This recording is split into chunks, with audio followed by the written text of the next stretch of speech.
बंधुगण आज भिडियो आम जाना मनी पर्स रे आम क्यों जिनिस रखिले धनर वृद्धि होता है, क्यों जिनिस रखिले धन हानि होता है एवं खर्च वृद्धि होता है।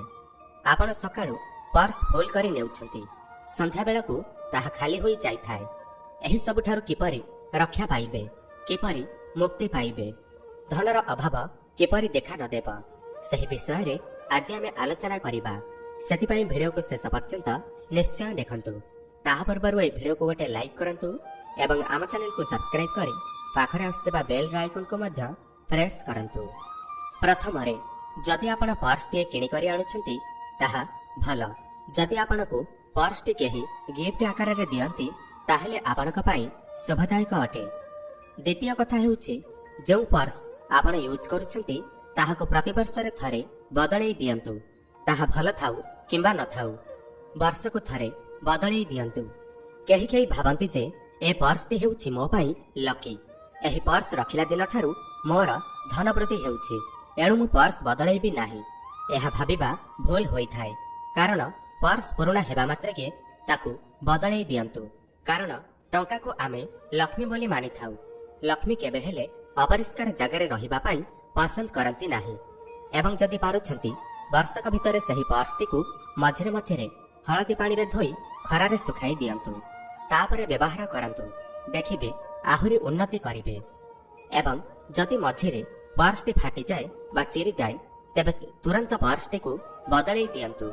कारण चिरा फटा पर्स रे पैसा रखिबा द्वारा अजथा खर्च वृद्धि पाई थाए, धनर हानि होई थाए।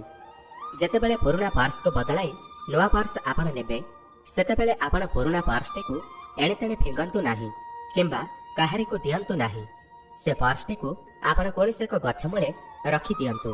अनेक लोक अछंती जेउ माने दरमा ऑनलाइन रे पेमेंट पाई जाई थांती, पैसा अकाउंट को आसी जाई थाए। खर्च करिबा समय रे मध्य ऑनलाइन रे ट्रांजैक्शन करी खर्च करी थांती एवं सेमाने कैश विड्रॉल करि न थांती, पर्स मध्य पाखरे रखि न थांती। किंतु एहा केबे करंतु नाही, एहा करिबा भूल होई थाए। आपण ऑनलाइन रे पेमेंट पाउछंती सत, किंतु प्रति मासर प्रथम दरमा पाइबा समय रे आपण किछि टंका विड्रॉल करंतु एवं पर्स रे रखंतु एवं सही पैसा आपणकर घरे थिबा मां, भौणी, झियो, स्त्री जेकोनोसी स्त्री लोकंकु किछि पैसा दियंतु एवं आपणक घरर ठाकुर घरे किछि पैसा रखि दियंतु एवं तापरे से पैसा को नै किछि ठाकुरंक कार्य रे लगांतु। एहा करिबा द्वारा धनर आगमन आहुरी बढ़ी जाई थाए। एवं जेउ माने पर्स व्यवहार करूछंती पर्स रे नोट सबु साइज भाबरे रखंतु, मोड़ी माड़ी की केबे भी रखंतु नाही। एवं नोट अलगा रखंतु, कॉइन को अलगा रखंतु एवं पर्स भितरे काहार भी फोटो रखंतु नाही। से आपणकर मां हेउ, बापा हेउ, भाई, भौणी, स्त्री, प्रेमिका जे भी हेउ काहार भी फोटो रखंतु नाही। एवं काहार भी विजिटिंग कार्ड पर्स रे रखंतु नाही। एमिति कि कोनसे भी पुराना बिल मध्य रखंतु नाही, जहां आपणकर नकारात्मक ऊर्जा बढ़ाई थाए। सेथिपाई कोनसे भी बिल रखंतु नाही, कारण एहा अजदा खर्च वृद्धि करि थाए। पर्स टी को सब बेले परिष्कार रखंतु, कारण मां लक्ष्मी सब बेले परिष्कार जगह रे रहिबा पई पसंद करि थांती।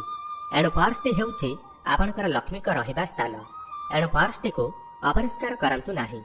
कर्मरु फेरिला परे आपण पर्स टी को आनी आपणकर स्त्री हेउ, झियो हेउ, मां हेउ जेकोनोसी स्त्री लोक आपणकर घरे थिबे तांको दियंतु एवं गोटे स्वतंत्र स्थान से आलमीरा हेउ, कबोर्ड हेउ गोटे स्वतंत्र स्थान रे रखि दियंतु एवं तापर दिन सकाळे निज कर्म को बाहरिबा बेले तांको कुहंतु पर्स टे आनी आपनको देबे।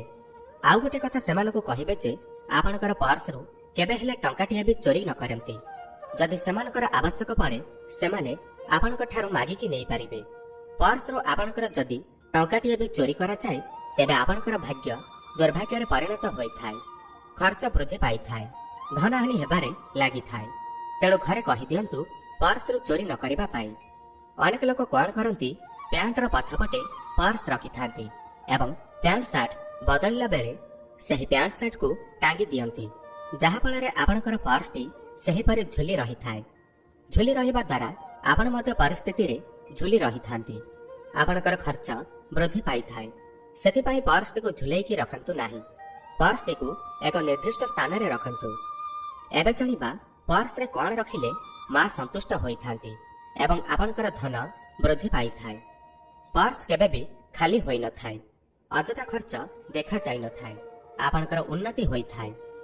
ପ୍ରଥମେ ଆପଣ ଯଦି ପାରୁଛନ୍ତି ଗୋଟେ ରୂପା କଏନ୍କୁ ନେଇ ଲକ୍ଷ୍ମୀଙ୍କ ପାଖରେ ପୂଜା କରି ଆଣି ପର୍ସରେ ରଖନ୍ତୁ। ଦେଖିବେ ଆପଣଙ୍କର ଉନ୍ନତି ବହୁମାତ୍ରାରେ ହେବ।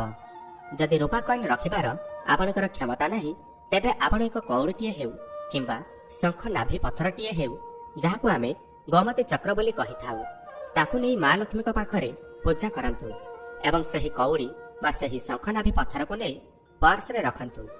ଦେଖିବେ ଆପଣଙ୍କର ଉନ୍ନତି ହେବ। ଯଦି ତାହା ବି କରିବା ପାଇଁ ଅସମର୍ଥ, ତେବେ କିଛି ଅରୁଆ ଚାଉଳ ନେଇ ମା ଲକ୍ଷ୍ମୀଙ୍କ ପାଖରେ ଲାଗି କରନ୍ତୁ ଏବଂ ସେହି ଅରୁଆ ଚାଉଳରୁ 21ଟି ଅରୁଆ ଚାଉଳ ଏକ ଲାଲ ରଙ୍ଗର ବା ହଳଦିଆ ରଙ୍ଗର କାଗଜ ହେଉ ବା କପଡ଼ାରେ ବାନ୍ଧି ପର୍ସରେ ରଖିଦିଅନ୍ତୁ। ଦେଖିବେ ଆପଣଙ୍କର ଧନ ବୃଦ୍ଧି ହେବ। ଯଦି ଏହା ନ କରିବେ, ତେବେ ଆଉ ଏକ ଉପାୟ ମଧ୍ୟ ଆପଣ ଅବଲମ୍ବନ କରିପାରିବେ। ତାହା ହେଉଛି ଆପଣ ସକାଳୁ ସକାଳୁ ଉଠି ସ୍ନାନ କରିନିଅନ୍ତୁ ଏବଂ ଗୋଟିଏ ଓସ୍ତପତ୍ର ଆଣନ୍ତୁ। ସେହି ପତ୍ରକୁ ଗଙ୍ଗା ପାଣିରେ ଧୋଇ ଦିଅନ୍ତୁ। ସେହି ପତ୍ର ଉପରେ କୁଙ୍କୁମରେ ଶ୍ରୀ ବୋଲି ଲେଖିଦିଅନ୍ତୁ ଏବଂ ସେହି ପତ୍ରକୁ ମା ଲକ୍ଷ୍ମୀଙ୍କ ଆରାଧନା କରି ପର୍ସରେ ରଖିଦିଅନ୍ତୁ। ସେ ପର୍ଯ୍ୟନ୍ତ ରଖନ୍ତୁ ଯେଉଁ ପର୍ଯ୍ୟନ୍ତ ପତ୍ରଟି ଶୁଖି ନ ଯାଇଛି। ଯେତେବେଳେ ଦେଖିବେ ପର୍ସଟି ଶୁଖି ଯାଇଛି, ସେହି ପତ୍ରଟିକୁ କାଢ଼ି ଦିଅନ୍ତୁ ଏବଂ ସେହିପରି ପୁଣି ଏକ ପତ୍ର ଆଣି ରଖିଦିଅନ୍ତୁ। କେହି କେହି ମା ଲକ୍ଷ୍ମୀଙ୍କ ଫଟୋ ବା ଅନ୍ୟ ଦେବାଦେବୀଙ୍କ ଫଟୋ ରଖିଥାନ୍ତି। ଏହା ଆପଣ ଆଦମ କରନ୍ତୁ ନାହିଁ। ଏହା ବହୁତ କ୍ଷତିକାରକ ହୋଇଥାଏ, ଅଶୁଭ ହୋଇଥାଏ। ପର୍ସରେ ଆପଣ କୌଣସି ବି ଫଟୋ କାଗଜପତ୍ର ରଖନ୍ତୁ ନାହିଁ। ଯଦି ବଜାରରେ ମିଳୁଛି ନାଲି, ଧଳା ଏବଂ ହଳଦିଆ ରଙ୍ଗର ପର୍ସ, ତାକୁ କିଣନ୍ତୁ। ଏହା ଶୁଭଦାୟକ ହୋଇଥାଏ। ଯଦି ନ ମିଳୁଛି ଚଳିବ, ଆପଣ ଅଲଗା କିଛି ୟୁଜ୍ କରିପାରିବେ, କିନ୍ତୁ ଏହା ଶୁଭଦାୟକ ହୋଇଥାଏ।